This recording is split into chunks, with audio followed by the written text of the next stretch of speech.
थंडारे जमार भी भल लगे नाकरु आखिरु पानी बाहर देह जर्जर लगे छेचिकटी हुए दरज हुए जमार भी नॉर्मल फील हुए बहुत विरक्त लगे ताले थंडा एक्चुअली कष्टदायक थंडारू बंचिबा पई कि बा थंडा को प्रतिरोध करिया पई कि आयुर्वेद रे बहु पुरातन बहुत प्रकार रो उपाय कहा जायछि सेही उपाय गुडी को मु ए वीडियो रे डिस्कशन करिवि थंडा को केबे भी आपण बढ़िया को देबेनी थंडा आरंभ हो आपण जदि ए उपाय गुडी को अवलंबन करूछंती ताहाले सेटा अधिक खराब रूप नबनी थंडा बढ़ी गले सेटा आजमा हे पारे इन्फ्लुएंजा हे पारे फीवर मध्य हे पारे बा ज्वर हे पारे तेनु आपण चेष्टा करिवे थंडा को स्टार्टिंग फेज रे ही ए रेमेडीज गुडी को द्वारा अटैक करिया पई कि बा ए गुडी को द्वारा ताको रोकिबा पई नमस्कार समस्त को बहुत बहुत स्वागत नंबर 1 प्रथम रेमेडीज हला अदा तुलसी पान आ गोलमरीच ए चारिटी को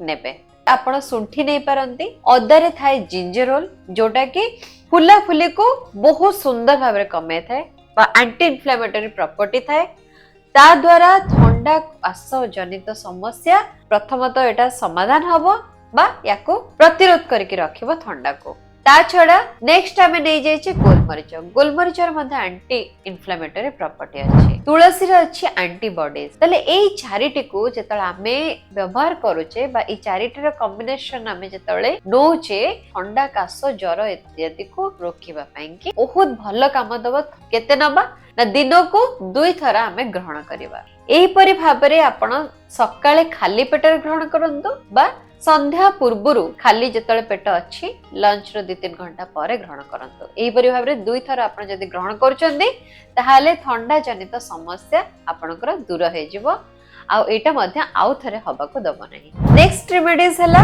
अदा रो किछि बुंदा आपण नेबे ता सहित आपण नेबे किछि हळदी आ गोटे चम्मच नेबे महू ए तीनटी को मिसई की आपण ग्रहण करंतु ए तीनटी को जदि आपण खाली पेटे ग्रहण करचंदी ताहाले मध्य आपणकर ठंडा जल्दी भलो हे जिवो आपण मन समस्त जानि चंद अदर प्रॉपर्टी म ऑलरेडी डिस्कशन कर सरछि ता छडा हळदी मध्य ठंडा को कमे थाए हळदी रे मध्य थाए एंटी इन्फ्लेमेटरी प्रॉपर्टीज महू आम देह रे हीट बढ़े थाए आम देह को ठंडा रो बंचे थाए ए गुडी को इम्यूनिटी को मध्य स्ट्रांग करथाए सेति पई कि आपण को बारंबार ठंडा हबनी एगुडी को डेली आपण खाइले आपण पे बहुत लाभदायक हबो ठंडा रे बहुत समय कोन होवे ना तंटी बसी जाए बहुत कष्ट हुए आ हमर देह भी बहुत छिचिकटी हुए बहुत किछि करिवे बहुत किछि मेडिसिन खाइबे तथापि सेटा संग संग काम दबनी से समय कोन करिवे एबे जो रेमेडीज म आपण कहबे जाउ छै सेटा आपणकर ब्रह्मास्त्र परि काम दबो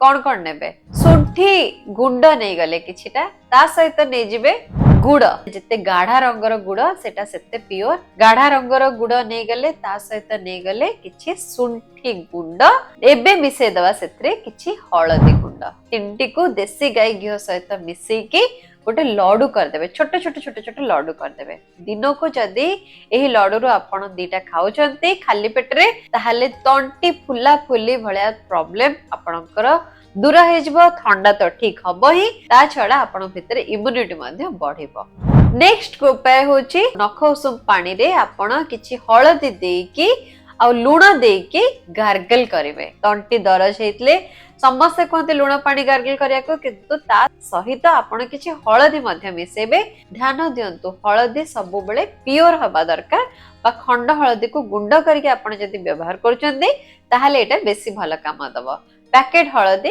एकदम व्यवहार करंतु नै नेक्स्ट होची ठंडा जातीय खाद्य रो दूर रे रहबे जदी आपण फ्रिज खाया को इच्छा करचंती ताहाले गोटे रो 2 घंटा पूर्वरु आपण खाइबा फ्रिज रो काढी देबे ताको पूरा ठंडा छाडला पर ही खाइबे चेष्टा करिवे दिन भितर गरम खाद्य खाइबा पई गरम सूप खाइबा पई हेल्दी न्यूट्रिशियस खाद्य मध्य आपनको वर्तमान बेसी दरकार कारण हेल्दी न्यूट्रिशियस खाद्य खाइबा द्वारा देह भितर इम्यूनिटी बढ़ी थाए कॉन्स्टिपेशन रो दूर रे रहबे ठंडा करेबा पई कॉन्स्टिपेशन होची मेन कारण ठंडा जदी आपनको अटैक करूची ताले चेष्टा करिवे जेमते आपनकर कोष्ठकाठिन्य न हुए आउ आपनकर झाड़ा जेमते भलरे सफा होए जदी सफा होने ताले ता परे आपण ध्यान देबे इसबगुल खाई परिबे किंबा वेजिटेबल फ्रूट्स रो मात्रा आपण खाइबारे बढ़ाई दे परिबे। चेष्टा करिवे ठंडा जातीय फल रु दूर रहे पे, जेमति कि कदली, जदि कदली खाउछन ता भितरे आपण गोलमरिच देकी खांतु।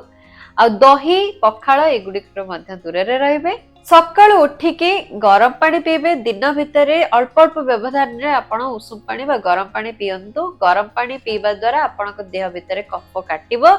गोलमरिच पके जदि गरम पानी पिउछन्ति ताहले आहुरी भल। सुंठी गुंड जदि सेथरे ऐड करछन्ति ताहले एटा आपण पे आहुरी लाभदायक हबो। नेक्स्ट गोटे उपाय होछि गरम पानी जो आपण पिउछन्ति सेथिरे हळदी देबे, आ ता भितरे अदार रस देबे, आ ता भितरे देबे किछि महू। ए तीनटी को आपण मिसेकी गरम पानी पिउछन्ति ताहले एटा आपणकर देह पे बहुत भल काम दबो।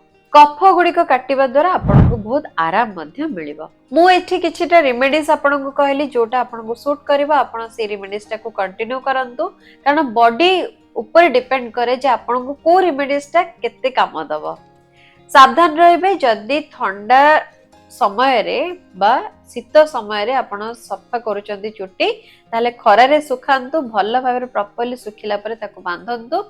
सकाळ उठु उठु संगे संगे गाधिया को जानतुनी, कारण प्रथम सकाळटारे बॉडी रे रेजिस्टेंस पावर कम थाए। काहेकि ना सूर्य उदय समय टेम्परेचर एटमॉस्फेयर फ्लक्चुएट करे, माने राति रे ठंडा थाए, सूर्य उदय हवा समय रे टिके गरम हवा स्टार्ट करे बा गरम पड़िया स्टार्ट करे। किंतु ठंडा गरम रो ए बैलेंस टा मेंटेन हे पारे नै। सेति पय कि सकाळ समयटा रो आपनको कफ बेसी अटैक करि पारे।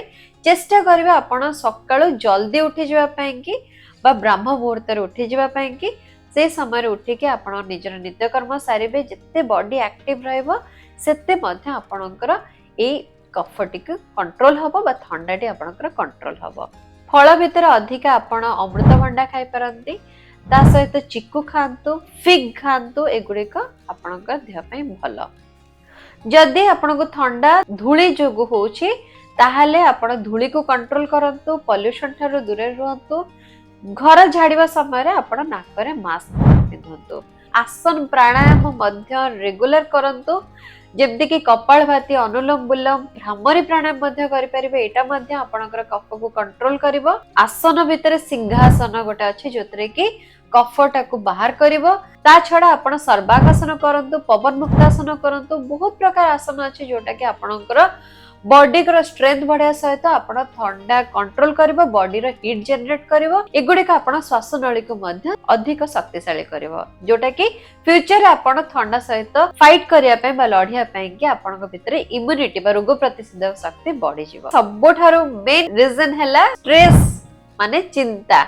आपण जेते चिंता रो दूर रे रहबे आपणकर बॉडी रो इम्यूनिटी सेते बढ़िबो। तेनो जेते के रोग होची बा जहा होची सब बेले स्ट्रेस फ्री रहंतु, काम रहंतु। देखिबे धीरे धीरे आपणकर रोग कंट्रोल आसी जिवो। जेतेक दिन आपण रहउचंती, जोठी भी रहउचंती, खुशी रे रहंतु, सब बेले शांत रहंतु। जदी आपणकर कोनोसी स्ट्रेस ट्रबल अछि ता आपण ध्यान करिकि मध्य ताको कंट्रोल करि परिबे। आशा करूछि वीडियोटी आपन टिके हेल्पफुल लागिथिबो। जदि हां ताले गोटे छोट लाइक रो सहित मते उत्साहित करंतु, अन्य मानको मध्य शेयर करंतु। पुणी थरे देखा हबो एपरि आ गोटे नवा वीडियो रो सहित। सेति पर्यंत नमस्कार।